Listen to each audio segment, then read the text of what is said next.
الرحمن الرحیم. دیکھو میرے بھائیو، نبی کریم صلی اللہ علیہ وسلم کو اللہ پاک نے ایک ایسا زبردست نبی اور رسول بنا کر بھیجا کہ ہمارے نبی کے ذریعے کروڑ انسانوں کو ہدایت ملی.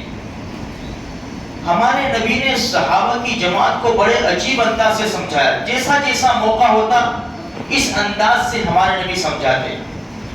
ایک مرتبہ حضرت ابو ذر رضی اللہ تعالیٰ عنہ فرماتے ہیں کہ نبی کریم صلی اللہ علیہ وسلم نے ارشاد فرمایا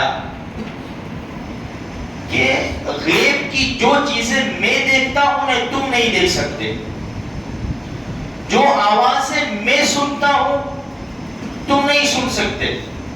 پھر فرمایا آسمان میں 4 انگل جگہ ایسی باقی نہیں ہے کہ جس میں اللہ کے سامنے فرشتہ سجدے میں نہ پڑا ہو. پہلے تو یوں فرمایا آسمان چرچرا رہا ہے، حق ہے کہ وہ چرچرائے. پھر فرمایا 4 انگلیوں کی جگہ بھی ایسی باقی نہیں ہے کہ جس میں فرشتے اللہ کے سامنے سجدے میں نہ پڑے ہو. پھر فرمایا جو میں جانتا ہوں اگر تم کو پتا چل جائے نا تو تم ہنسنا بہت کم کر دو، بہت زیادہ رو، بستروں پر اپنی بیویوں سے لذت حاصل کرنا چھوڑ دو اور گریہ وزاری کر کے روتے ہوئے جنگل میں نکل جاؤ. یہ بیان کر کے حضرت ابو ذر رضی اللہ تعالیٰ عنہ فرماتے ہیں کہ کاش میں ایک درخت ہوتا جو کاٹ دیا جاتا. صحابہ کرام بس ان کی یہ ایسی تمنا تھی. کوئی کہتا ہے میں چڑیا ہوتا، کوئی کہتا ہے کہ میں لکڑی ہوتا، خس و خاشاک ہوتا، بہا دیا جاتا. کیوں؟ یہ صحابہ کرام کی جماعت ہے جن کے اوپر اسٹیمپ لگا ہوا ہے رضی اللہ عنہم ورضوان. اللہ ان سے راضی اور وہ اللہ سے راضی. اس کے باوجود اتنا خوف. میرے اور آپ کے پاس کیا اعمال نامے ہیں میرے بھائیوں؟ کون سے نیک اعمال ہے کہ بالکل سکون اطمینان کے ساتھ زندگی گزار رہے ہوں؟ نمازوں پہ نمازیں چھوٹ رہی ہے، نہ قرآن کی تلاوت ہے، نہ پیارے نبی کی سنتوں پر عمل ہے، پھر بھی اتنا سکون ہمیں ہے، اتنا سکون جیسے کسی کو جواب ہی نہیں دینا.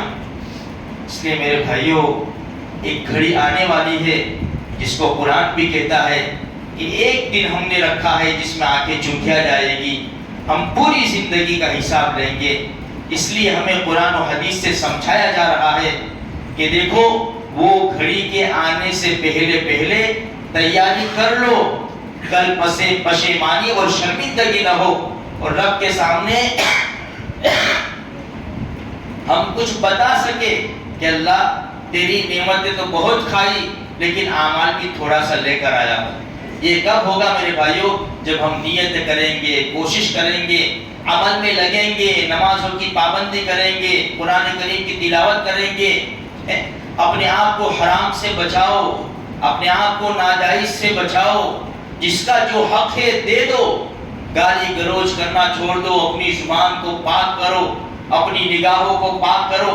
یہ سب ہمیں فکر کر کے کرنا پڑے گا میرے بھائیوں تو ہم پاک باز ہوں گے. اسی لیے قرآن کیا کہتا ہے؟ قد افلح من تزکا، کامیاب ہو گیا جس نے اپنے آپ کو سنوارا. وہ کیسے سنوارا؟ یہ گناہوں سے اپنے آپ کو پاک کر لیا اور گناہوں کو چھوڑ کر اپنے آپ کو سنوار لیا. ہمارے لیے بہت زیادہ ضروری ہے. اس لیے اللہ پاک اسے زبردست موقع دیتا ہے. یہ شعبان کا مہینہ ہے، 15 شعبان بھی اب قریب آئے گی، پھر رمضان مبارک بھی انشاءاللہ ضرور آئے گا. اللہ ہم سب کو نصیب فرمائے اور نیک اعمال کرنے کی اللہ پاک ہم سب کو توفیق نصیب فرمائے.